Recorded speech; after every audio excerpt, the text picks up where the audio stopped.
Okay, so welcome back to Calculus 2. Um, in a few minutes, Taylor is going to pass out the roll. So when we start passing that out, I'll give you instructions for how to sign that. So this is how we're going to take attendance in the class. Remember, there is an attendance policy, right? Okay, and and that attendance policy is you don't want to be absent more than 4 times. You really would prefer not to be absent at all, but no more than 4 times, because then some bad things happen if that happens. So you can read that in the syllabus, the consequences of the attendance policy. All right. So did I give you those? Okay. Yeah. So if there's anybody that was not present on Monday when we started, then Taylor will give you a syllabus, right? Okay. And so she'll pass that out with all the gory details of how the course is going to work. And it's also posted on Blackboard, on the Blackboard page for the class. So this is there's an updated version on the Blackboard page, but the only difference is that the final exam time has been put into the syllabus. So we have plenty of time to think about that later on. Okay, so no one's new. Everyone was here last time. So all right. So because there are some kind of little big details about how the class runs when you read the syllabus, you might have questions about those. But if you were here last time, then you're probably up to date. Okay. Remember, I am taping things, so so that's the the point of the micro and everything. I've already taped the. I already posted the lecture from Monday, so that's on the Blackboard page, and also the notes that we're working from here on the projector. Those are also on the Blackboard page as well. Okay. Under that section that says class notes and videos. So that's where you can always find the notes and the videos and various other things that we're going to post on the Blackboard page, but they really don't become relevant until we get closer to the first test. Okay. What this is not the Blackboard page, of course. This is the WebAssign. I forgot to open the student view. This is my view. So this is what you're going to see when you enroll, right? And remember, the instructions for enrolling are in the syllabus. That's pretty easy to do. You just need to have the class key, which is in the syllabus, and that will get you enrolled. Eventually, you will have to register, and that means pay for access to WebAssign. But you don't need to do that until a couple of weeks from last Monday. So Monday the 27th, I think, is the end of the free access period. You get free access up until Monday the 27th. So you can enroll and you can start working on your homework. You do not have to pay immediately, right? Okay? And so I think it's important that you get enrolled and you get started on the homework. We didn't really get too far into the notes last time, right? So it might be hard to get started on to do anything on this homework up until today. But by the time we're finished talking today, you'll be able to do most of that, if not all of this homework, which I've got scheduled as due for next Wednesday, which is the next time we meet, because we're not here on Monday, right? That's Martin Luther King Day. So we'll see if we need to adjust this due date, but you want to do it as much as you can before Wednesday, right, of next week. So you need to get enrolled and start working. Remember, this homework is not due until the time of the test. That's when our first test is scheduled. So you can work on this a little bit at a time. And this is just a Calculus 1 review, so I don't need to lecture about Calculus 1, right? These are things that you already learned in Calculus 1, and so this is just to help you brush up a little bit on your Calculus 1 skills. This is like 17 Calculus 1 type problems, right? Okay, just to remind you of, important things from calculus, how to do differentiation, right? How to find area under curves, how to solve optimization problems, right? What I mean is, how to find local minima and local maxima, how to find where a function is increasing and decreasing, how to find where a function is concave up and where it's concave down, right? Okay, those are things that actually we're going to mention again today if we get that far in the notes. So you'll get a little bit of a review of that process anyway, but it should also be in this homework, I think, okay? I can't remember exactly all the problems that are in that homework assignment. But you can work on that a little bit at a time, right, okay, until the first test, all right? So, so just take that one, just do a couple of problems, each day or every other day or something, right, until you get that one done. Okay, all right. So there's your there's what you're going to see, right? There's your portal. When you log on to WebAssign, remember there are announcements over here on the right-hand side, right? Things about like my office hours, right? And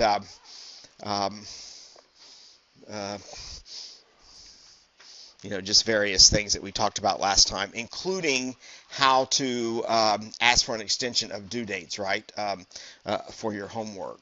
That's also in the syllabus. Taylor sessions have started. Did you get anybody come today?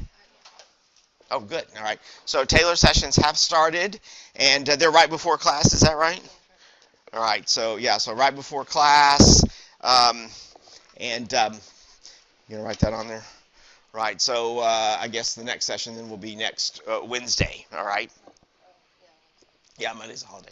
Right, so so next Wednesday will be Taylor's next session. And you can also visit the Math Center. The Math Center opens Tuesday, right? Okay, so you can start visiting the Math Center also if you want to get assistance with things in the class, right? Okay. All right, so there's a really quick summary, right, of things we discussed last time. You have any questions? Are there any questions on process or syllabus type things? Yeah. So right there says Tuesday and Thursday. So is it Monday, Tuesday, Wednesday? What did I do? Yeah, it's Monday, Wednesday. Taylor and I often meet on Tuesday and Thursday, so we have that on our minds. Yeah. Oh, yeah, okay, because remember, you get flux dollars for that, right? Okay, so, so I know how many sessions you've gone to, and that's how I give you flux dollars, right? And that includes Taylor sessions as well as visits to the Math Center, okay? We had not, someone asked about visits to the other tutoring center, what's it called? Yeah, CL something or other, what's that called? Peer-led team learning. Other lab in the other tutoring center, which is on the 7th floor, close to my office, South 7. But I don't have a way, I think, of tracking your attendance there, but I forgot to ask. I can ask about that. Okay, so for the time being, I'm not sure you'll get credit for visiting that location. All right. Okay. Yes, other questions so far? All right, great. So, we're going to launch into the notes here, and hopefully we'll get mostly through this first set of notes, so that you'll be really, well equipped to work on your that assignment 5.1. Okay, for next Wednesday. Now, again, if you have any questions about things in the homework, right, either the problem itself or the nature of WebAssign, right, you can probably ask in the Math Center or email me through that Ask My Instructor link, which is with every question. You can email me, and then I see a copy of the question and what you have answered and what the correct answer is, and so sometimes I can help you just by replying, all right? If it's too complicated a question, then sometimes I have to say, okay, we'll talk about that in class, all right? But that's another way to reach me, or come to my office during my office hours. Tomorrow my office hours are in the morning from 9 to 10, okay? All right. Let's start back then on the notes. Oh, by the way, it's not going to have any meaning until we get to the first test. But here's where your total grade is, right? Okay, so that's where you can keep track of through the semester what your current average is. Okay, but it's Of course, it's not going to have anything there because nothing has been due yet, right? And until you get the first test, it really that number's not really meaningful until we get that first test under the belt. But it is there. I'll also show you, not today, but soon here, I'll show you how you find your flux totals in WebAssign, because you can also find that there too. Okay, if you want to keep track of how many flux values you've earned, right? Make sure that you think that I'm adding them right for you. All right, so I'm going to switch back to the notes, right? And we had reached kind of an issue last time we were reviewing. It's really reviewing integration by substitution, or using, aka using the anti-power rule, right, to find anti-derivatives, all right? And so that really is something that you learned in Calculus 1, but you tend to do it at the end of the semester in kind of a rushed fashion. So, so we went back through that kind of carefully. But we did mention that there are some sorts of expressions that look like we should be able to integrate them or find the antiderivative by using the anti-power rule, but the anti-power rule will not work, okay? And these are the two examples that we looked at last time, right? Okay, the first one's a very simple example. If you want to find the antiderivative of this very simple function, the reciprocal function, 1 over x, okay, that seems like we should be able to write down an antiderivative for that, right, pretty easily. But you cannot do that using the anti-power rule, okay? Because if you write the 1 over x with a negative exponent, that's okay, all right? You can write 1 over x as x to the minus 1 power. And so, see, that is base x raised to a power, right? And so it looks like that's the perfect opportunity for using the anti-power rule, correct? Okay. But if you try using the anti-power rule here, right, you run into this problem of dividing by 0, right? Because the anti-power rule says, okay, I'm going to add 1 to this exponent, so that would give me x to the 0th power. That's okay, but then I also have to divide by 0, okay? And can't divide by 0, right? Okay, that's not a permissible operation. So so we cannot find the antiderivative of 1 over x using the anti-power rule, all right? And that means then that even more complicated expressions, we're not going to be able to integrate them either using the anti-power rule. This, for instance, at first glance, looks like an expression that we can integrate, find the antiderivative for, right, using the anti-power rule, correct? Because although it's kind of a complicated fraction here, right, 2x over x squared plus 3, if you pull the x squared plus 3 out of the denominator by giving it an exponent of minus 1, that's what we did here, right? We pulled the x out of the denominator by giving an exponent of minus 1. You can do that same thing with this expression. So you get 2x times x squared plus 3 to the minus 1 power, right?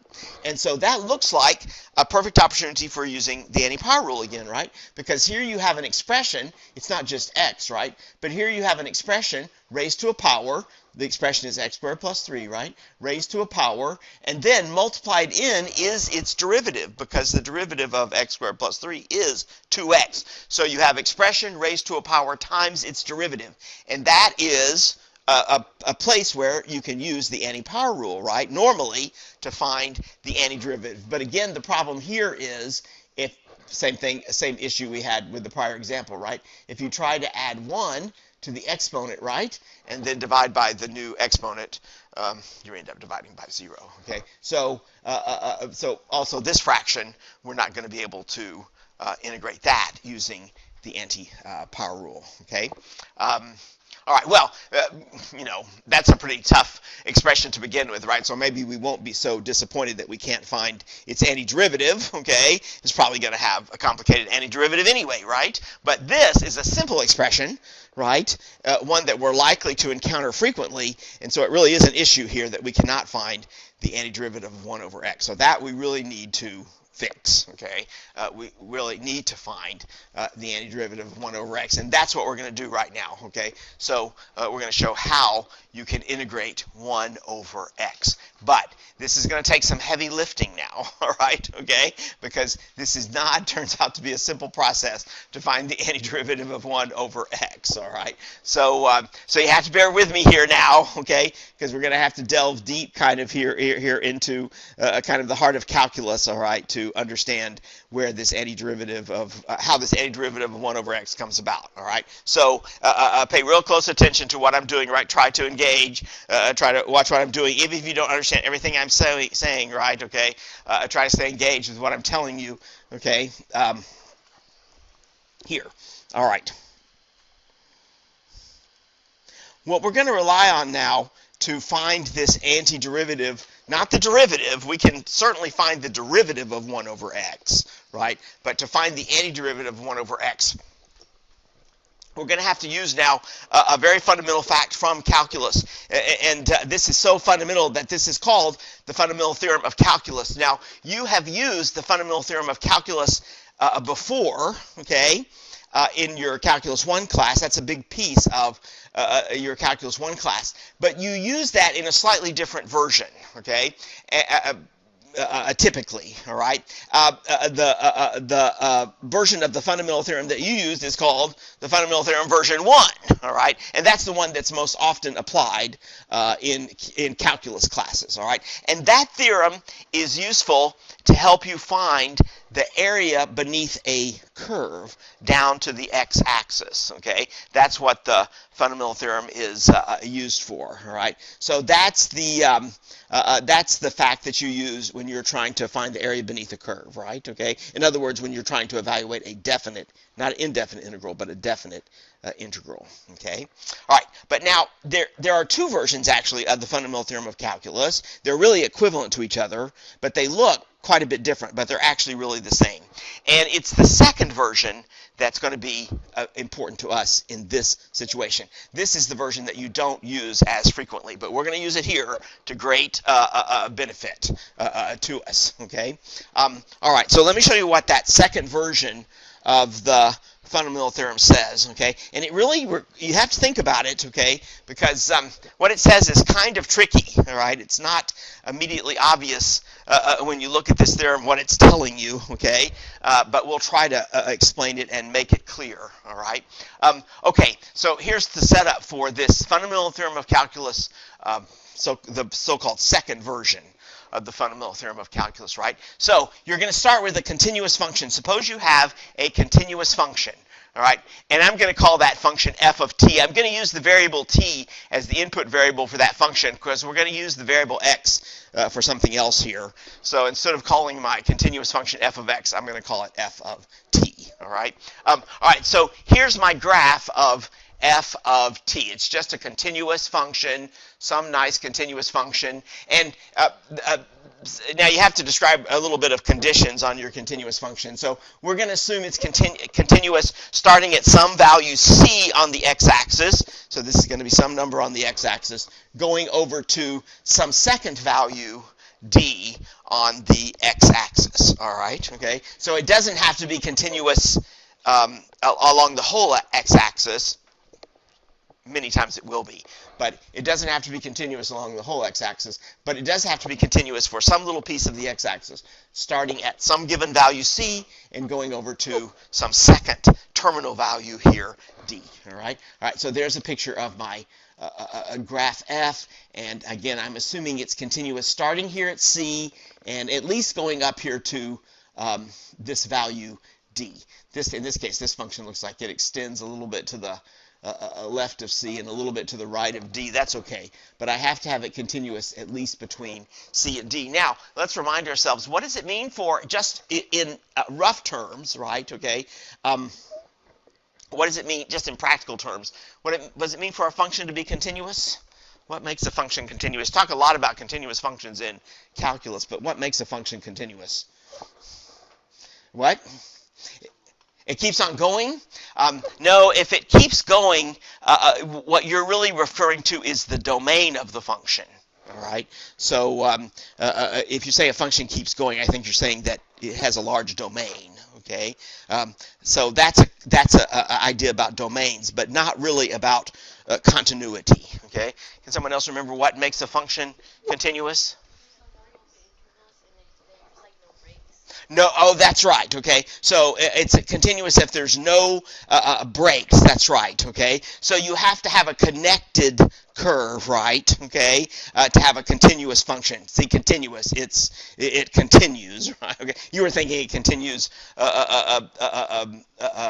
further to the right or further to the left, okay? But by continuous, it means there's no holes in it or no breaks or no gaps in the graph, okay? So, well, this looks like what I've drawn here, right? Because it doesn't look like there are any breaks here in this graph, at least starting at C and going over to D, okay?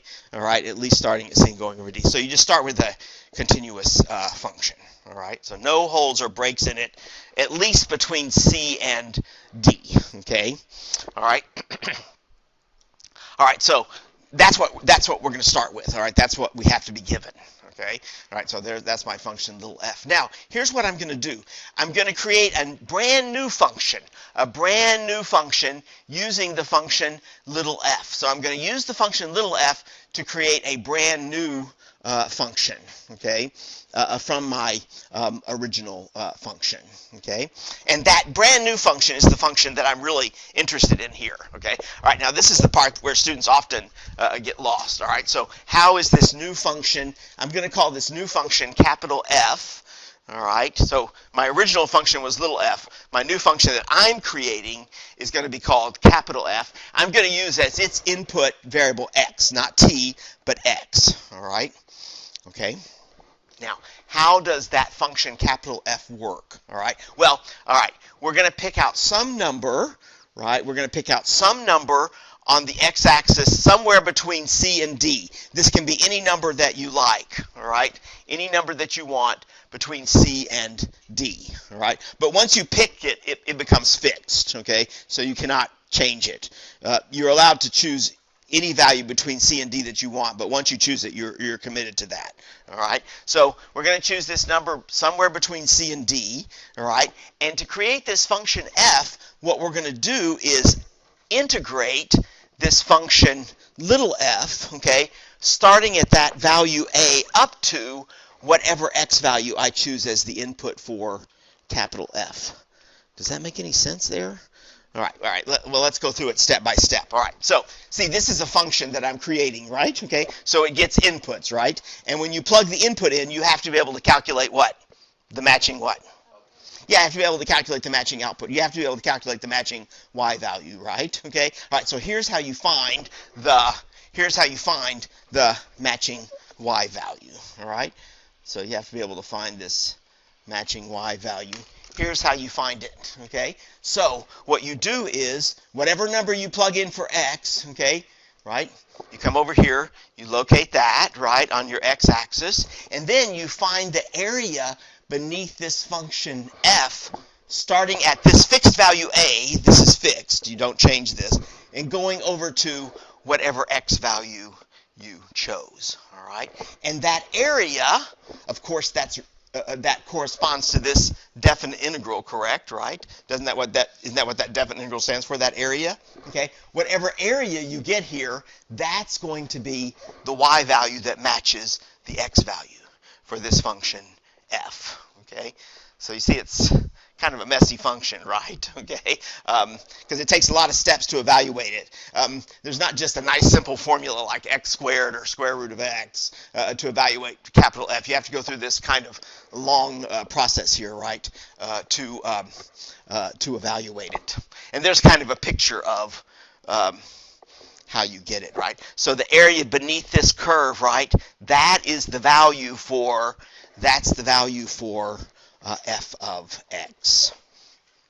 All right, let's try actually evaluating that function a few times, just so we can make sure that we understand it, because it's a really important function. All right, so here's what I'm going to do. All right.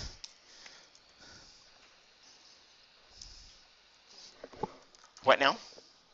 Oh yeah, so Taylor's going to start passing out the roll sheet. So you're just going to sign the roll sheet, right? You're just going to sign the roll sheet, okay? And sign in the first available slot when it comes to you, Okay, so you're easy, you're number 1, right? So you want to remember that number because you're going to sign there. Is it Anthony? You're going to sign there every time. Okay, so every time you'll sign there. And now make sure it's legible. Your signature is legible. So don't, if you have a real fancy signature that you have, created for signing checks or something, and I cannot read it, that won't help me. So make sure it's legible, and then you're going to sign the same way each time, right? In the same slot, okay? So just pass that around, and that's how we take roll each day. Now remember your number because you're going to sign in the same slot every time, all right? So it's easy for Anthony; he knows he's number 1. But if it gets to you and you're number 17 or something, right? Okay, then you may have to write that down or put it in the notes of your phone or something, right? So you'll remember that. All right, now, so I actually want to, what I gave you there was a very abstract description of this function f, but let's make it a little bit more concrete. So I'm going to pick a specific function, little f, not just an arbitrary function, but I'm going to pick a specific function, little f, and then we're going to try creating that function, capital F, and we're going to try to evaluate it a little bit so that we understand better how it works, okay? So here's the function, little f, that I'm going to use. I'm going to use the function 1 over t, right? So remember, this function, little f, has to be a continuous function, at least between two numbers on the x-axis. Well, if you think about the function 1 over t, that is going to be continuous everywhere between 0 and infinity. It's not continuous at 0, by the way, because what happens at 0? If you try to plug 0 in for t here, what do you get? Yeah, you get a break there, right? Because you can't evaluate 1 over 0, right? Okay, so this function is not continuous at 0. But if you just look at the positive side of the x-axis, it is continuous. Let me sketch. I'll sketch just a little graph of this, just by hand, what this function 1 over t looks like. It looks like this. It's not a very interesting curve, all right? So on the positive side of the, well, I guess the t-axis here, all right, it looks like this, all right, okay? It also has, you can also evaluate over here on the negative half of the input axis. It looks like this over on the other side of the y-axis. It looks like this. But notice it has a break there at 0 because you can't calculate 1 over 0, right? Okay. But just this piece, from 0 up to infinity, this piece is continuous. It's smooth and unbroken, starting at 0 and going out to infinity. Okay. All right, so see, we got what we want. We have a continuous function. That's the function 1 over t. And it's continuous from 0 to infinity. All right. Now, here's what I'm going to do. So I'm going to create my function capital F. So let's see, how do I do that? I look at the area under this curve, right? Starting at, and I have to choose some number between 0 and infinity to start the integration at. But once I've made that choice, I have to stick with it. Well, I think the obvious choice everyone would think is 1, right? Okay, 1 is between 0 and infinity, right? That's the first whole number between 0 and infinity, correct? So that's the one that we're going to use, all right? So we're going to start integrating at 1, and then we integrate up to whatever x value we use as input for this function, okay?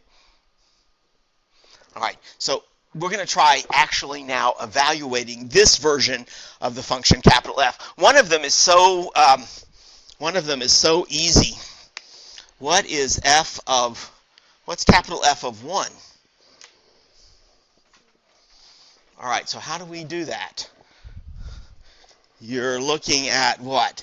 We take this number, right, and we use it as the upper limit in the integration, right? So you would have the integral from 1 to 1 of 1 over t, right? And what's that going to be? What? Yeah, y'all are just whispering it. 0, right? Okay, yeah, it's got to be 0, right? Because you have the area under this curve starting at 1, the area under this curve, right? Starting at 1 and going up to 1, that's not going to be any area, right? Okay, so that turns out to be 0. All right, so that's cool. We did it there. We figured out one value there for capital F, right? Okay, all right, that's neat. All right. All right, let's see now. Let's see if we can evaluate that for a few other values, though. All right. There's kind of a picture there of this particular function, capital F, right? Here's the curve 1 over t, right? There's the curve 1 over t. We're going to start integrating at 1, right? We just pick an x value, right? And so capital F of x is the integral from 1 to x, wherever we choose x here, right? Of this function 1 over t. That means the area beneath 1 over t, starting at 1 and going up to x, okay? So f of x is this, whatever that area turns out to be. All right.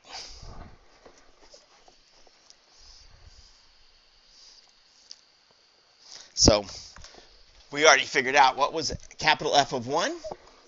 0, right, okay? So this we were able to do without actually doing any work, okay? All right, now this one's a lot harder though, right? What would capital F of 4 be? So let's see, is that in this picture? Let's see, did I have already, oh no, oh yeah it is, right, okay. There's 2, 3, there's 4, right there is 4. So F of 4, right, would be the area under our curve, right, starting at 1, correct, and going up to 4. So that would be this area, okay? Right, so I wonder what that area is. It does have to be between 1 and x, but here x, I'm choosing to be 4, right? Okay? Right, so because we're trying to calculate exactly f of 4. All right, now, well, look, I don't know what that area is, right? Okay, so, but, so I'm going to use the computer to help me with this, okay? So I actually have a little screen here that we can use to estimate what this area is, all right? So let's look at that screen, and so here's a screen that's really handy. If you type in a curve, and you put in 2 limits here of integration, it will tell you the area beneath that curve between those two limits. Okay, so the computer will do the calculations for you. So our curve that we're interested in is in 1 over t. So here's 1 over t, right? Okay, and we want to start at 1, correct? Okay, right? And we want to go up to 4. All right. So well, what does that say? All right. So there it is, drawn, and what does it say that area is there for that curve? Well, approximately 1.38, etc. there, right? Okay. So with the computer, okay, the computer's very nice here. It gives me the estimate is this number, 1.386 there, etc. Nice, okay. So there we know it. F of 4 there is about 1.386. Lots more decimal places there, right? But there's an estimate for that. That little squiggly for me means estimate. So we can fill that into our table here, 1.386. What about f of 0.5? So where would f of 0.5 be? Capital F of 0.5 be in this picture? Let's see, 0.5 would be over here, right? Okay, so 0.5 would be over here. And so we would want the area starting at 1 and then going backwards, right? Going backwards to 0.5. So that would be this area.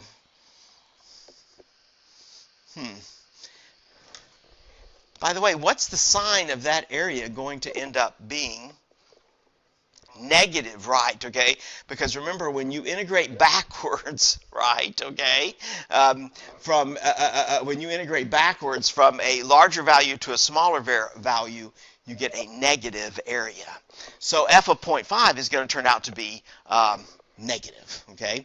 Now, what it is exactly? Well, let's see what the computer tells us that area is, all right?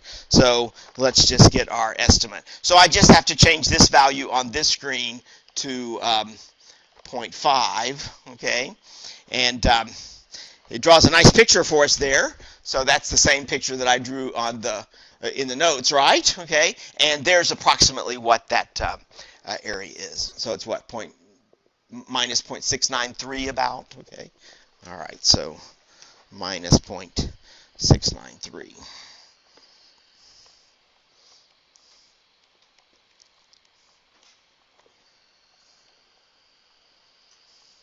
All right, now f of 0 is kind of a trick question, right? Okay, f of 0 is kind of a trick question.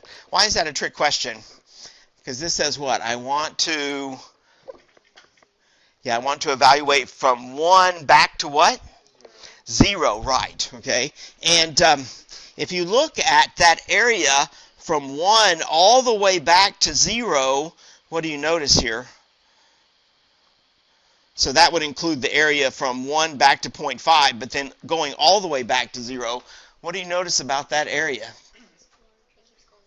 It's unbounded, that's right, okay? Remember, this curve doesn't touch the y-axis, right, okay? This curve doesn't touch the y-axis. And so this area is unbounded, and so that means it might be what? This area might be what? Negative infinity, that's right, okay? Might be negative infinity. So what does that tell us about a capital F of 0 then? Is this possible? No, right, okay? So this is really undefined, all right?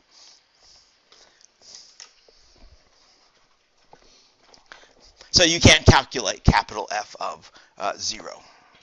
Oh, so that's interesting, actually. That tells us that 0 is not in the domain of capital F, because you cannot calculate capital F of 0. All right, so there's the way the function capital F works, all right? Now, but I never answered the question, what's the importance of this function capital F, right? So why do we go through the process of setting up that function, right? What benefit is it? You know, it's kind of maybe an interesting function, right? But, you know, what use is it to us, correct? Okay? So what's important about that function, capital F? Here's the real conclusion to the fundamental theorem of calculus, version 2. The fundamental theorem of calculus version 2 says, here's what's important about this function that we've just created. It has a derivative. This function has a derivative, okay? So this function, capital F, has a derivative, and guess what its derivative is? It's this, okay? Whatever a function, little f, you used in the integrand, that is the derivative of capital F, all right? So that's the conclusion here. This big function, capital F, is differentiable. It has a derivative, and its derivative is this formula. Okay, so f prime of x is 1 over x. All right, now, why is that important to us? Okay, well, look, suppose we want to find the antiderivative of 1 over t, right? Suppose we want to find its antiderivative. Then we're guaranteed that that antiderivative exists, okay? This function does have an antiderivative, all right? It does have an antiderivative. But how do you create that antiderivative? Whew, wow, you have to go through this complicated process to create that antiderivative, okay? So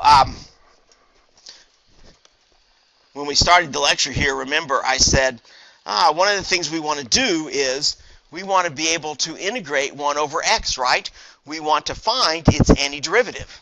Okay, and what we just demonstrated is it does have an antiderivative. So we know that that antiderivative exists. Okay, that antiderivative does exist. We know how to create its antiderivative. But wow, it's a really cumbersome process, right, to set up that antiderivative. Okay, but it does exist. This function does have an antiderivative. So we can legitimately ask, what is the antiderivative, or what is the integral of 1 over x, okay? All right, so, wow, there we've done it, all right, okay? If we're looking for the antiderivative of the reciprocal function, there's how you create it, okay? There's how you create that antiderivative. It does have an antiderivative. All right, now, okay, what I would be wondering at this point is, okay, that's nice, all right. I know this function has an antiderivative, but gosh, it's so clumsy, all right. It's so difficult to create and work with. What practical use is it going to be to us, right? Okay. If whenever we want to find the antiderivative of the reciprocal function, if we have to go through this big rigmarole, okay, wow, that's just that's really too cumbersome, right, to be useful to us, okay? But here's where we catch a break, all right?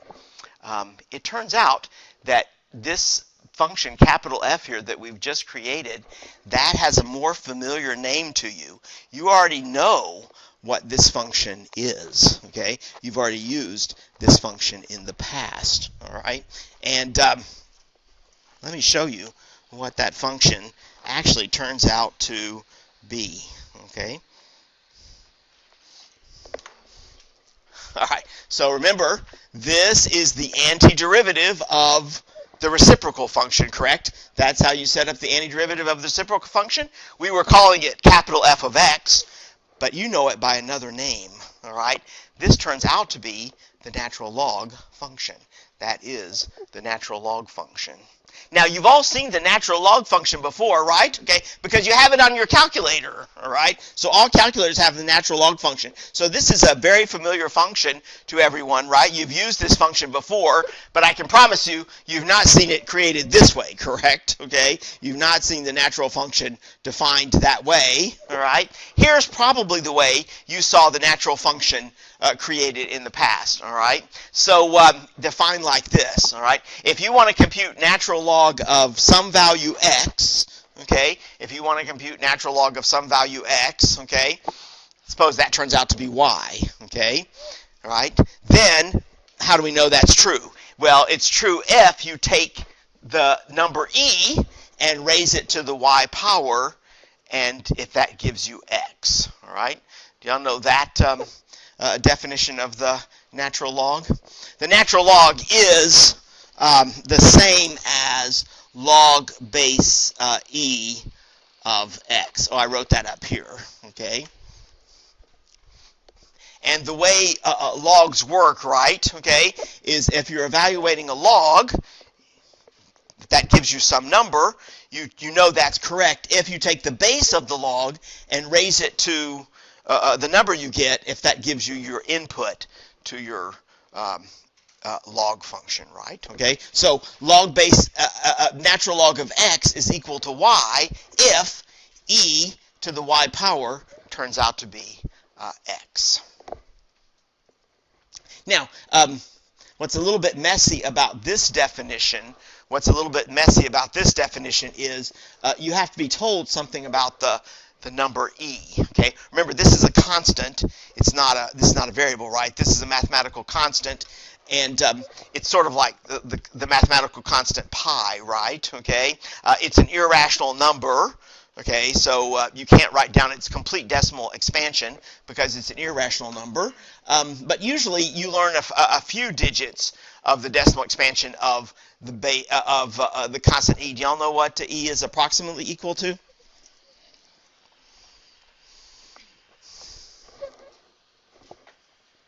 Ooh, now's your chance you're going to learn it, okay?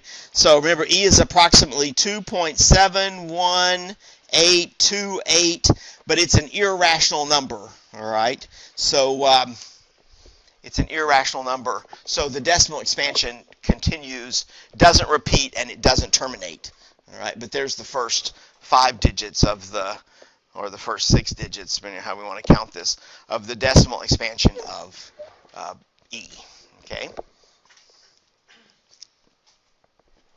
So if you use this definition, it's pretty easy to calculate a few natural logs. Like, what is natural log of 1 using this definition? What would natural log of 1 be? Well, let's see. Whatever we get here, right, it has to have the property that when we take e and raise it to this power, we have to get 1. So what power of e is going to give you 1? No, e to the 1 power is e, right? So what power of e will give you 1?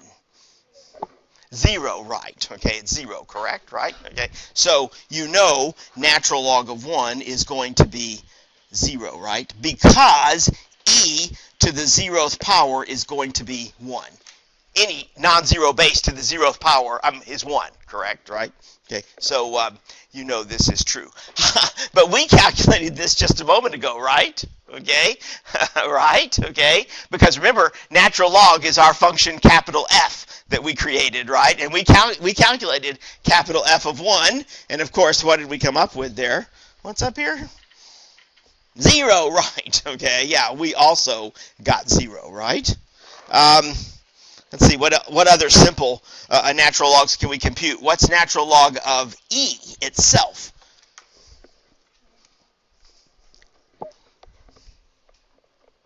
What'd y'all say? 1, right, yeah, okay. And that's true, right? Natural log of e is equal to 1. That's true because what? If you take e, right, and raise it to what power? The 1 power, of course, what does that give you? E, sure, right, okay. So we know that natural log of e must be 1 because e to the first power has to be 1, correct, right? By the way, how does natural log of e, what does that look like in our picture of the natural log function?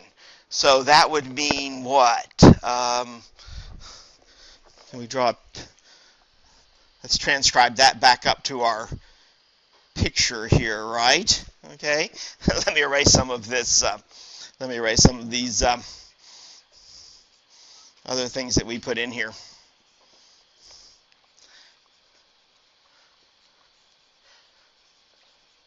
All right, so remember, in our version of the natural log function, right, okay, the natural log function is the area under this curve, right, starting at 1 and going up to whatever our input value is, right, okay? So we're wondering about natural log of e. So where would we put e at here? That would be on the horizontal axis, right? So you come in here, and somewhere here you put in e. I happen to know how big it is, so it's somewhere right about there, correct, right? And what does the area here from 1 to e have to turn out to be? Again, what's f of e got to be? 1, right. It's got to be 1, okay? So E is the number here on the x-axis, so that when you find the area beneath this curve, what's this curve? What's that curve? 1 over t, right, okay? So E is the number on the x-axis, so that when you find the area beneath 1 over t, from 1 to e, you get exactly 1, okay? So that's how E is positioned on the x-axis. That's why its value is about 2.71828, okay? Because that has to be the number, so that when you calculate this area, it turns out to be 1. That number turns out to be approximately 2.71828. If you want it exactly, you've got a lot of other decimal places to put there. Actually, let's verify that in our on our computer screen here. So I'm actually going to plug in here 2.718, and let's see if the area turns out to be close to 1. May not be exactly 1, but let's see how close we get there. So 2.718, okay? See, I'm plugging that in. 2.718 is about right there, right? Okay, and what do we get for the area beneath that curve? Pretty close to 1, right? Okay, well, if you figure out more decimals in the decimal expansion here and start adding them in, you will get closer to 1 here. Actually, we know the next two decimals are 2.8. It's because it's 2.71828. So if I add in a 2.8 here, I should get even a little bit closer to 1. Is that even closer to 1? Yeah, that's really close to 1, right? Okay, not quite exactly, but very close to 1.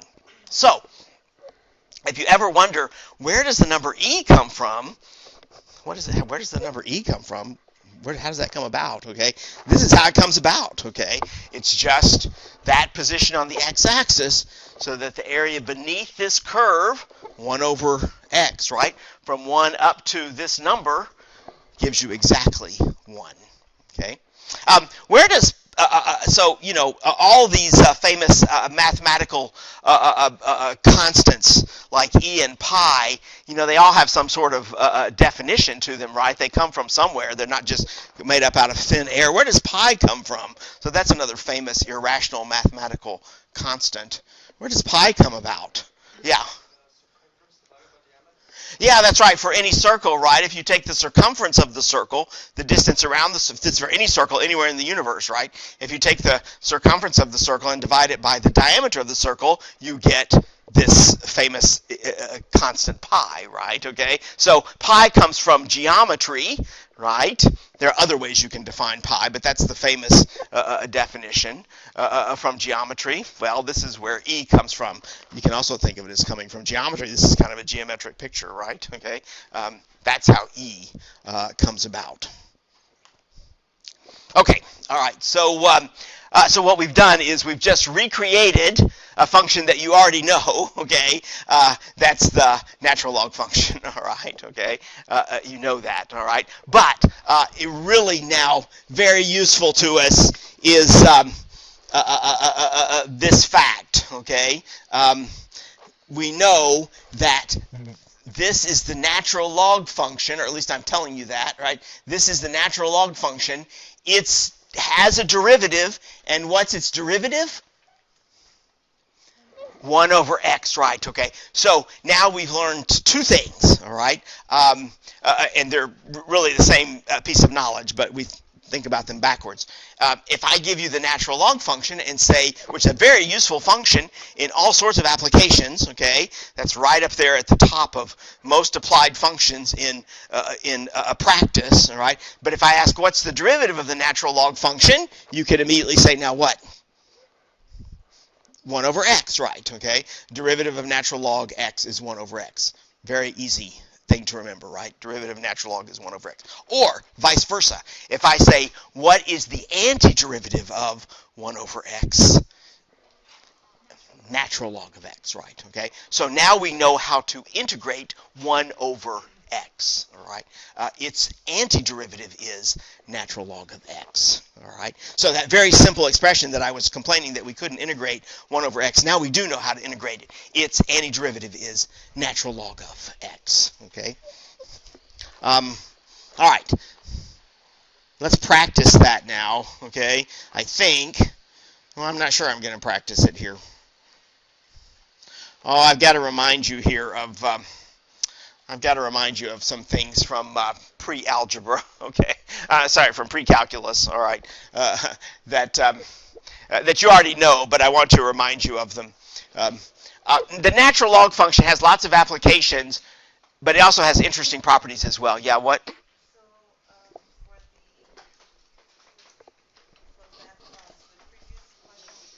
Uh-huh.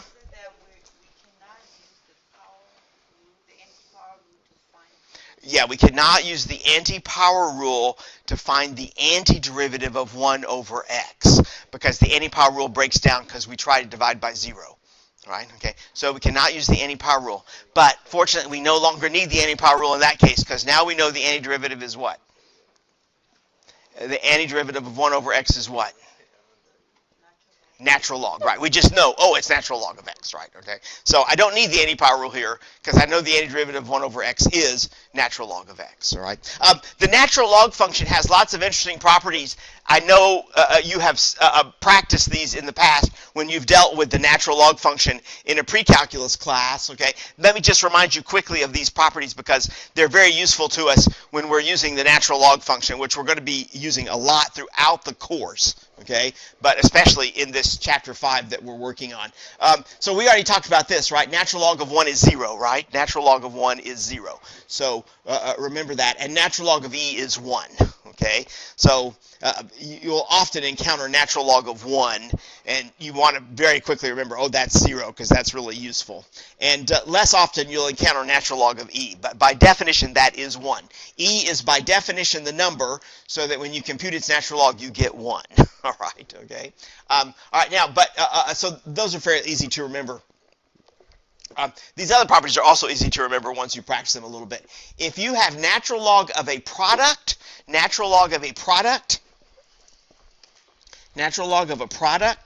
then you can expand that as the sum of the natural logs. Okay, this is a really important property of the natural log function. And actually, when the natural log function came about, okay, the natural log function, by the way, has been studied since before calculus was known. All right, so this function is very useful. It doesn't originate with calculus. It originates before calculus, the natural log function, and one of the reasons it was of interest, okay, one of the reasons it was actually developed was because of this property. The natural log of the product is the sum of the natural logs of the two factors, okay? Natural log of a power is also can be simplified by bringing the exponent as a coefficient. So you can bring the exponent down as a coefficient, and then you don't have natural log of a power anymore, all right? And that's very useful because powers, are sometimes messy to calculate, correct? Okay, so if you want natural log of a power, you can convert that to not a power by bringing the exponent in front as a coefficient. So you go from an exponent to a multiplication expression, right? Okay, and this is kind of the opposite of natural log of a product. Natural log of a quotient is the difference of natural logs. So it's a natural log of the numerator minus the natural log of the denominator. Okay. I mentioned natural logs were developed actually not long, but maybe 100 or so years before the development of calculus. Natural logs were first came into use. Okay, and they were primarily used for calculation purposes, for doing computations. Of course, this was in the 1500s, so this was long before computational devices existed, right? But natural logs are very useful in helping people do calculations by hand, without relying on calculators, right? And so that was their primary application originally when they were developed. Okay, and these properties are very useful in that setting. I can't really overemphasize the importance of the development of the natural log function. It completely revolutionized math in Europe. Okay, before the natural log function came into use, people rarely used decimals. They knew about decimals, but they rarely used them. Arithmetic was done with fractions. Okay. Who likes that, right? Okay. Yeah, arithmetic was done with fractions, but once a natural log function came into widespread use, then people started using decimals a lot more, okay, for doing computations, okay, and that was really a great advance in society, okay. All right. Let's practice those a little bit, but these are pre-calculus problems, so these are not really calculus questions, but I just want to remind you of these properties because we are going to use these properties in a calculus setting. So if you have the natural log of 10/9, I don't want to try to calculate that. I don't want to try to actually evaluate the natural log of 10/9. All right. So we don't need our calculator. All I want to do is expand that expression using those properties that I just showed you. So this is natural log of a quotient, right? So how can you expand that? Yeah, it's natural log of the difference of the, it's the difference of natural logs, right? So this would be natural log of 10 minus the natural log of 9, okay? Now, I have no idea what natural log of 10 is. It's some area under a curve, right? Okay, and I don't know what natural log of 9 is. That's area under a curve also, right? But your Your calculator knows those very well, right? So you can certainly estimate natural log of 10 minus the natural log of 9. Real easy. All right, let's try expanding this expression. Now, we can't evaluate this expression because it has a variable in it, correct? But still, we want to expand this expression, natural log of square root of 3x plus 2, using our properties that I just mentioned to you, right? And, well, now how do the properties apply here?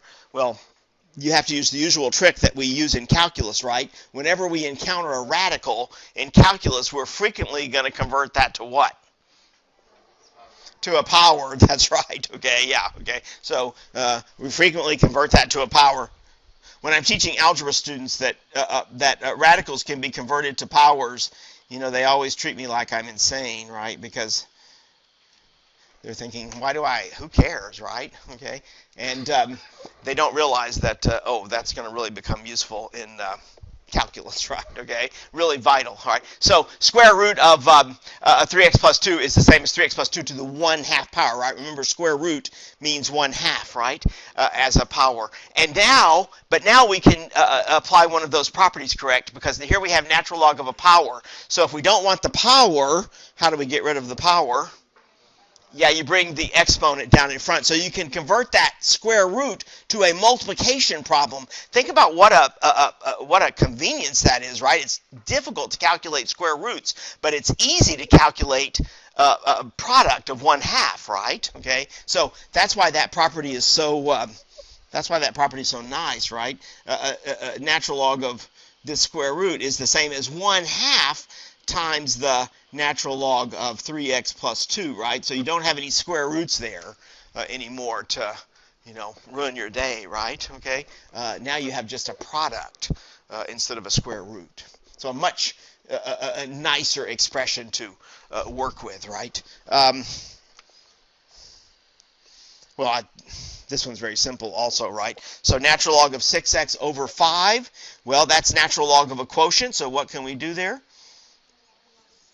Yeah, we can write that as difference of natural logs, right? So natural log of 6x minus natural log of 5, but this is a product, so that I can break up even further. This is natural log of 6 plus natural log of x, right? Then minus natural log of 5.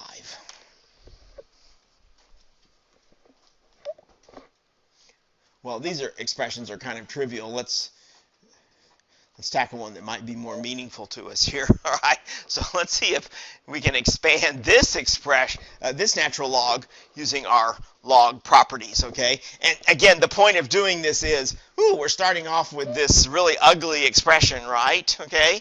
We're starting with this really ugly expression. It'd be nice if I could break that down into simpler expressions, right? And that's what those natural log properties do for you. All right. All right. So I'm going to let y'all try this one. See if you can expand that using those log properties, those 3 log properties that we just mentioned, right? See if you can expand that as much as you can, okay? And let's see what we get there, all right?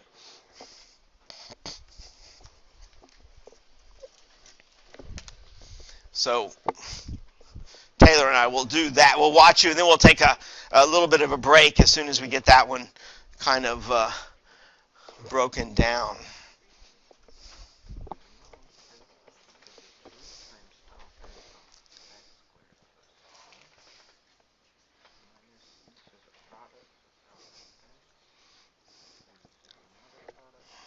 Right. You're talking it out very nicely there. What did you start with there? Right. Yeah. Right. Perfect. Yeah. Okay.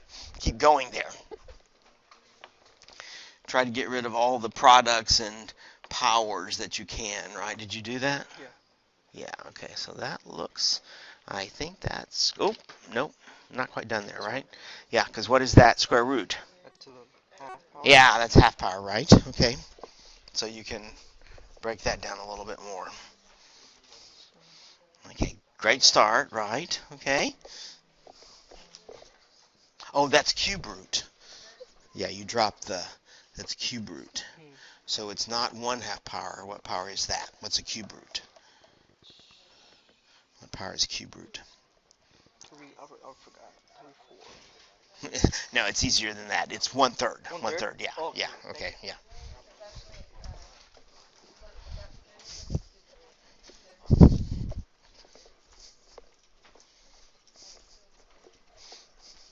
Yeah. This is a 3 there. Okay. So that's a cube root radical.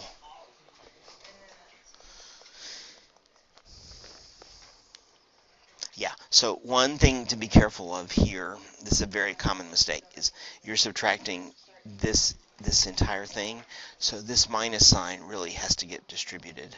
It's minus all of this, right? So this is going to end up being negative. Yeah. That's a very easy mistake to make there. I made it to that because I didn't distribute it. Okay. So bring this down. What did you do there? Yeah, this 2 you cannot bring, but this 2 you can bring, but this 2 you cannot bring down. This one right here? What? This So I one, can't bring it in front no, of X? no, no. So how would you, which rule would you use on that one? You won't be able to use anything, Oh, so you okay? keep that Yeah, as it so is. this is correct, but this 2 you can bring down, Okay. but this you have to just leave as natural log of x squared plus 3, okay? Okay. Yeah, if it were just natural log of x squared, you could bring the 2, but when the plus 3 in there messes it up, yeah, okay, yeah. 2 ln, and this is, and then minus the ln. Right, except this is going to be a minus sign. Why is that going to be a minus sign? Is it because since it's originally positive, and then because it's underneath of it? Yeah, so really it's minus the whole denominator. This is the whole denominator, right? And so to get rid of these parentheses, you have to distribute the minus sign. Yeah, all right. Oh, I'm sorry. I'll be right there. Yeah, because that can go down, right? Oh, okay, got it. Yeah. Mm-hmm. Do I create another natural log with this power? No, you Just can. leave it like that. Yeah, no, you cannot. But where did this? Oh, I see. You did a little bit funny here with your. I don't think. Okay, I had it right there, but I don't think you should have this bracket here. Okay, that bracket should not be there. So you're off to a good. You've gotten everything off to a good start, but your grouping symbols with that bracket are a little bit off. Now you know you can bring this 1/3 down, Yeah. right? Okay, So yeah. all I need to do is bring this one over, Right, except you don't want that pair of brackets, and you are going to have a little issue with your sign. When we work that, I'll show you what the sign problem is there. You made a little sign mistake that's really easy to make. It's very common. Okay. I think I'm overthinking this. Maybe. Okay. So. Oh yeah, no. First work on the quotient first. So you have natural log of a quotient. So it's going to be natural log of this minus natural log of this. Yeah, go that way. Right. Yeah. Yeah. You were. Yeah. So once you do it like that, you'll get it pretty. Did you get it broken down? I think so. Yeah, that's right. Yeah. Oh, yeah. Did you get it there? Yes, that looks good. Right. Okay. What are you erasing there for? What did you do? I forgot about it. Oh, yeah, so it's a difference there, right? Okay. Did everyone sign? Are we all signed in today? Good. Okay. Y'all did really good. If you didn't quite get through to the end, that's fine. Okay. I'm going to show you. We'll show you right here, right? What to do. All right. So I think first thing to notice here is that you have a natural log of a quotient. So you can break that up as the natural log of the numerator, right, minus natural log of the denominator. All right, so that's probably the first thing to do, right? And then here you have natural log of a power, so you can bring the exponent down as a coefficient. So you have 2 times natural log of x squared plus 3. You cannot bring this 2 down, however, okay, because of the plus 3. So if this were just natural log of x squared, you could bring the 2 down, but the plus 3 prevents you from bringing this 2, okay? Now here, in the second term, you have natural log of a product, right? So you can break that up as natural log of, or sum of natural logs, but you've got to be careful about the minus sign, because you're subtracting this entire denominator, right? So you need to put some parentheses in here. This would be natural log of x plus natural log of cube root of x squared plus 1. And then you can get rid of the parentheses, but you have to distribute the minus sign.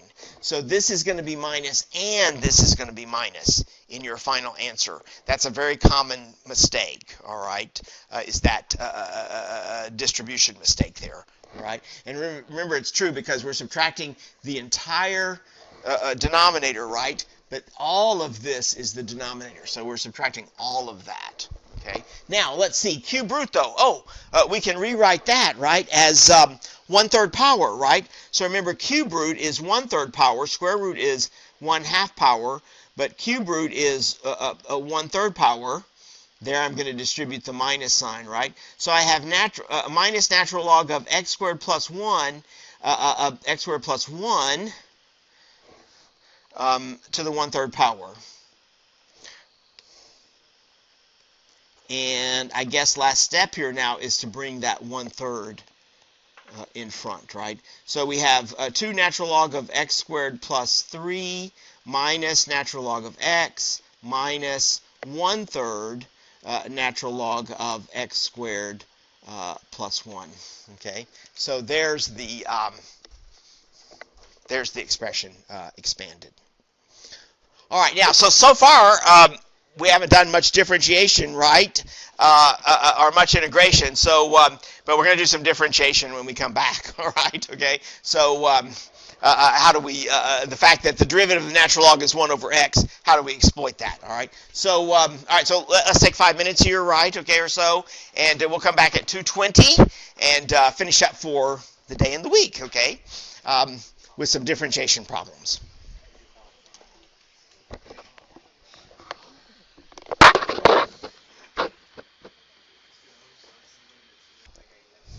Okay, so let's resume here and look at some differentiation problems, right? So something that's really more calculus-like, right? So remember, here's here's what we just discovered, all right? Sort of written down in so many words here, right?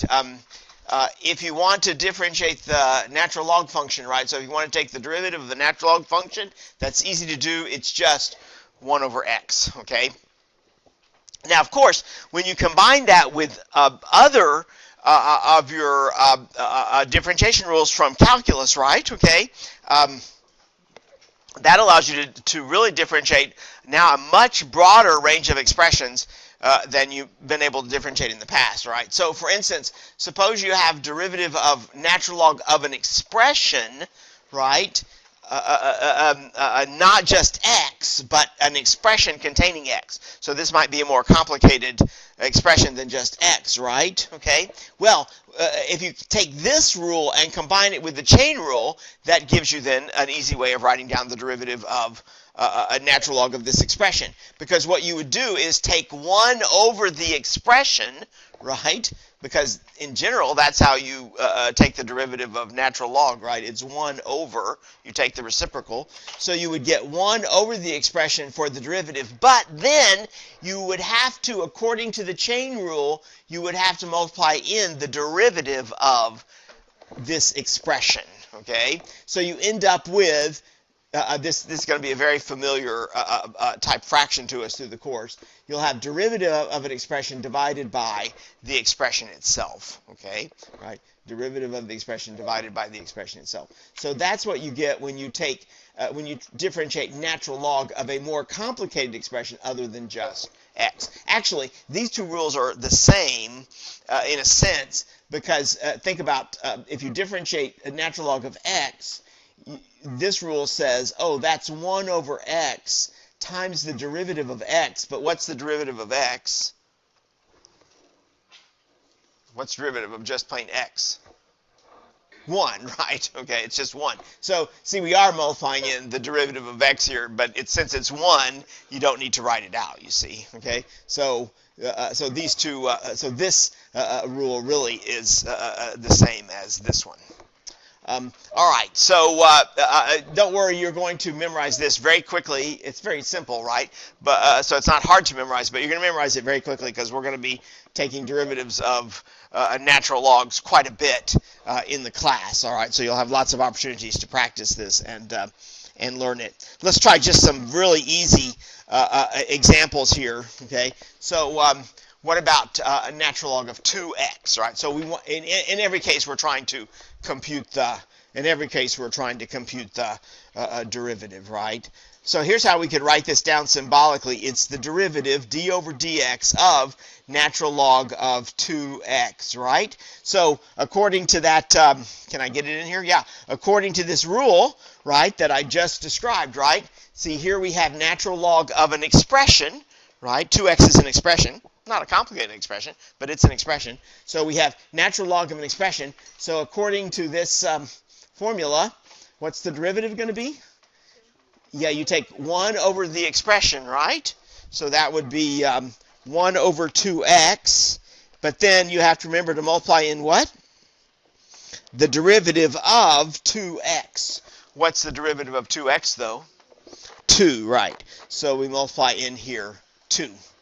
Ooh, this is cool because the 2's will divide out immediately, and, oh, wow, that just turns out to be 1 over x anyway, right? Okay, so the derivative of natural log of x is 1 over x. The derivative of natural log of 2x is also 1 over x, okay? They end up having the same derivative.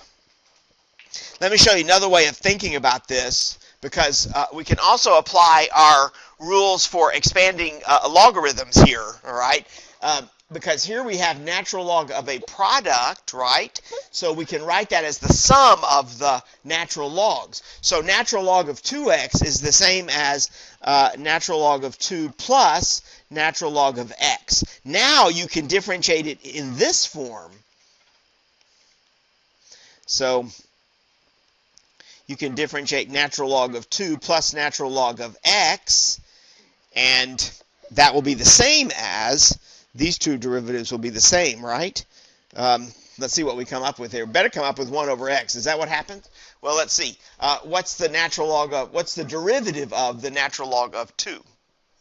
0, because natural log of 2 is a constant. It doesn't have any variables in it, right? Okay, so natural log of 2 is a constant. You can calculate it with your calculator, all right? So this has derivative 0, and of course, what's the derivative of natural log of x? Well, that's what we've talked about the whole class, right? That's what the whole class is about. It's 1 over x. So you see you get the same thing both ways, right? Okay, of course. All right, so what about natural log of, let's just bump it up a little bit there, natural log of x squared plus 1. So what's the derivative of natural log of x squared plus 1? So let's see, d over dx of natural log of x squared plus 1. Now, you cannot here apply any of your logarithm properties, right? Okay, you cannot expand this logarithm. You can't bring the 2 down either, all right, because of the plus 1. So you can't break this natural log up in any way, but we can still calculate its derivative according to the rule that we just learned, right? So when you have derivative of natural log of an expression, what's the scheme there? You do what? 1 over the expression, right? You always get 1 over the expression, so you just have to remember that. So reciprocal of the expression, so 1 over x squared plus 1 times what? The derivative of the expression. That's the chain rule. What's the derivative of x squared plus 1, though? 2x, right. So we end up here with 2x over x squared plus 1, okay? See, so easy, right? Okay? Everyone loves to differentiate natural log because it's so easy to differentiate, all right? All right, now let's try this one. This does involve a natural log, but it also involves x just to the first power, okay? So we want to see if we can differentiate this, right? okay, x times the natural log of x. Normally, I wouldn't have put that dot in there to indicate the multiplication because that's sort of implied if you just wrote x times natural log of x, right? Okay, it would be understood that there's multiplication there. But I put that dot in there to really emphasize this for a reason, right? This is a product. So differentiating this means we're going to have to use which one of our rules from calculus to differentiate? Addition? Addition probably is involved there, but, no, not the log properties. What differentiation rule do we have to use to differentiate? Are we going to have to use to differentiate this? Not the power rule. Product rule, that's right, okay? Do you remember the product rule? Right, that's one of the basic differentiation rules, right, that you use in Calculus 1 to help you differentiate expressions, okay? It's the product rule because this expression is a product, right, okay? All right, so there's the first thing we have to remember, all right, is I'm going to have to use the product rule. We may have to use other differentiation rules as well, right, but we're going to have to use the product rule here, okay? All right, so what does the product rule say? How do you differentiate a product? It's a pretty easy rule to remember. How do you differentiate a product? Yeah, Janai, what?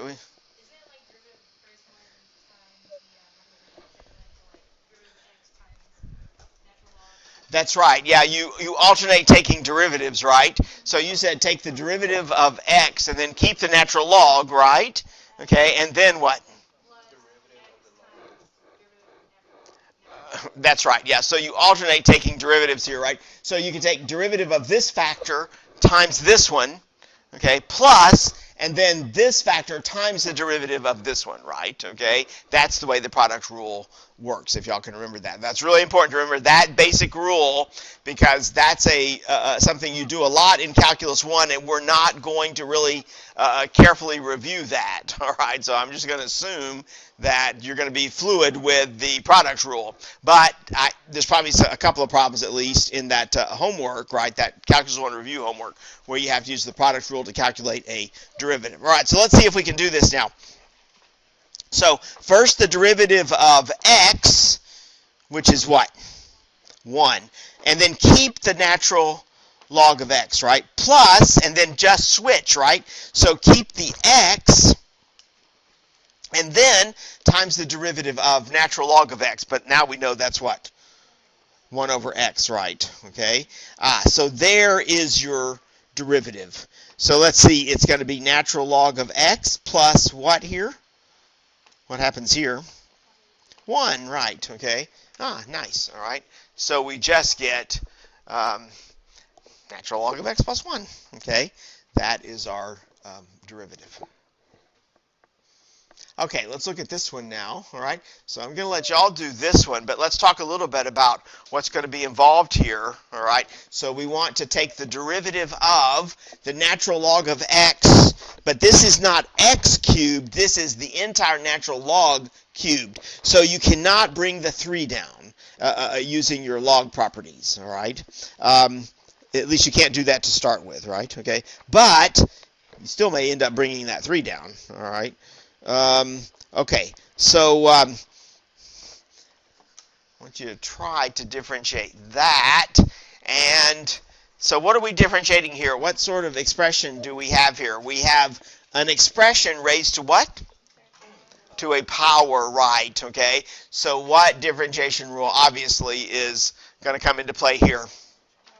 The power rule, right? The power rule for differentiating, correct? Okay. All right. So see if you can use the power rule here, right, to differentiate that natural log of x cubed. All right.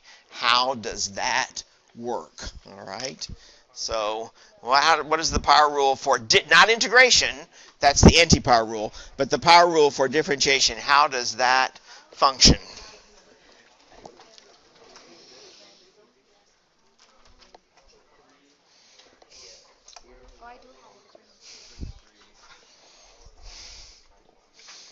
Yeah, that sounds right.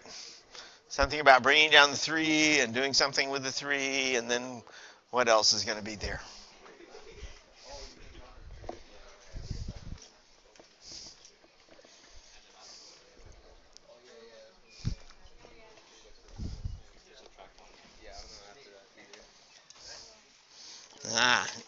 No, that's the anti-power rule you wrote down. This is the anti-power That's the rule? anti-power rule, right? Okay. So what's the power rule? Isn't it just the right without the C? No. No? No. I remember What did you do? Power rule would bring it to the front. Uh-huh. Bring down 1 to the exponent. Uh-huh, that's right, yeah. I don't know what to do after that. Okay, well, you are so you are bringing down the 3, and then you're subtracting 1 from it. But so that is the power rule done. But you have to then, since this is not just x, this is natural log of x, you have to multiply in the derivative of natural log of x. So the chain rule comes in here. You have to multiply in the derivative of natural log of x. But what's that? Yeah, he'll tell you what the power rule is. What did you do? What did you do? Yeah, talk to your friends there. I was saying, I got. You said you have to multiply it in with the chain rule. Yeah, you have to chain rule because this is not just x. Yeah. This is natural log of x. So you have to multiply in the derivative of natural log of x. But what is that? 1x, right? Ah, yeah, that's right. Yeah, okay. So you got started there, but then you have to multiply in the derivative of natural log of x because this is not just, if this were x cubed, you would be finished, but it's natural log of x cubed. So you have to multiply in the derivative of the natural log, okay? Which is easy. That's what? There you go. Right, it's just 1 over x. That's all there is to it. Did you do that right? Yeah. Okay, perfect. Yay, that's nice. What is this? Oh, yeah. Okay, I see that. All right, so, yeah, put that in parentheses, that natural log in parentheses for me there. Yeah, now, that's the power rule, but there's one other thing you have to do here. What were you going to multiply in there? Yeah, because this is not just x cubed, this is natural log of x cubed. So you have to multiply in the derivative of natural log of x. But what's the derivative of natural log of x? That's what we've been learning all day, right? Yeah, tell her what the derivative of natural log of x is. What's the derivative of natural log of x? Did you get to all of them? Okay, all right. All right. So I had to remind several people about the chain rule, right? Okay, very important. All right, so here you have an expression raised to a power. So that, to differentiate that expression, that's the perfect opportunity for the power rule, okay? So the power rule says to differentiate an expression raised to a power, bring the power down, remember that, right? And subtract 1, okay, from the power. Some of y'all were using the anti-power rule. That's for integration. That's where we add 1 and divide by the new exponent. But that's integration. Here we're doing differentiation, okay? So to differentiate this, you bring down the 3 and then just subtract 1 from it as in the exponent. So you get 3, the derivative is going to be 3 times the natural log of x squared. Okay, but here's the catch, right? Okay, that you must not forget. You didn't just have x raised to the third power. If this were just x raised to the third power, the derivative indeed would be 3x squared. Okay, but you have a more complicated expression raised to a power. So to properly differentiate this, once you have applied the power rule, you are going to have to multiply in the derivative of that expression, the derivative of natural log of x. That is the chain rule, okay? So again, if this were just the derivative of x cubed, great. We would just write 3x squared. Done, all right? But it's not just x. It's natural log of x, right? It's an expression involving x. So to differentiate this, we still use the power rule, but now at the end we have to multiply in the derivative of the natural log of x, the derivative of this more complicated expression, okay? But now we know what the derivative of natural log of x is, right? That's what? 1 over x, right? So at the end here, you just have to multiply in 1 over x. So you end up with 3 natural log of x squared over x. That is the proper derivative, okay? So you mustn't forget about the chain rule. Let's try this one. So in our usual calculus fashion, right? First thing we're going to do before we even differentiate is we're going to take that radical and convert it to a power, correct? So I'm going to write this as natural log of x plus 1 to the 1/2 power. But now I see, oh, natural log of a power. What can I do here? What? Not the power rule. You can just bring it to the front, right? This is just property of natural log, right? I haven't done any differentiating yet at all, okay? Right? I haven't even started differentiating yet, okay? I'm just using my properties for logs, right, to rewrite this, okay? So natural log of square root of x plus 1 is the same as 1/2 times the natural log of x plus 1, but that's not differentiation yet, right? Now, let's differentiate, okay? Now we'll differentiate. So I get the derivative of 1/2 natural log x plus 1. Wow, so easy, okay? This one's really easy. You have a product here that you're differentiating, but this is just a constant. It doesn't have a variable in it. So you don't have to go through the product rule here, all right? Because this factor is just a constant. So you can really just keep that factor in your derivative, and then what you're really differentiating is natural log of x plus 1, right? Okay, so our derivative here would be 1/2, don't forget that's there, and then times the derivative of natural log of x plus 1, which is what? It's 1 over x plus 1, okay? All right, now here you're going to stop me and say, oh, but Dr. Waller, doesn't the chain rule come into play here, right? Because here I have not just natural log of x, but I have natural log of an expression involving x, right? Okay, so according to the chain rule, technically, I should finish this by multiplying in what? The derivative of x plus 1. That's fine. What is the derivative of x plus 1, though? 1. So, see, that's not going to make, in this case, not going to make any difference, right? Okay, so there you have it. It's 1 over 2 times x plus 1. I'm going to multiply the denominators together. So there's our derivative, okay? 1 over 2 times x plus 1.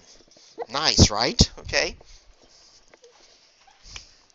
All right, well, we have to take on something more challenging, okay? So, because we've been working on just little expressions to get the basics out of the way. But we want, differentiation. The great thing about differentiation is, you really, we have a few more differentiation rules to learn, but not many. Once we get those under our belt, this is the big one, differentiating natural log. That's really the big one for the course. But we have some others that we're going to learn. But once we get those under our belt, we'll be able to differentiate almost any sort of expression easily, okay? You will really be an expert at differentiation here in just a couple of weeks, just a few weeks. But more than you already are. You already are an expert, okay? But the great thing about differentiation is really almost anything I throw at you, you will be able to differentiate it really smoothly and quickly, including ugly things like this, okay? Okay, so we want to practice, differentiating something ugly like this one, right? Okay, because we can really differentiate, or very soon here we'll really be differentiate almost anything that I tell you to differentiate. Integration, however, will be a different story. Okay, all right, that's always going to be challenging, but differentiation will get really good at that. All right, well, we're going to save that one for next time. Okay, so this will be a good place to start next time. How do we differentiate that ugly fraction? All right, you can already see I'm probably going to use what first before I even think about the differentiation. What am I going to try to do first here? Yeah, rewrite it, okay, using my log properties, right? Okay, that's probably going to make my life easier. Okay. All right, so I'll see y'all on Wednesday. I know you can make a good attack on your homework now, that 5.1 homework.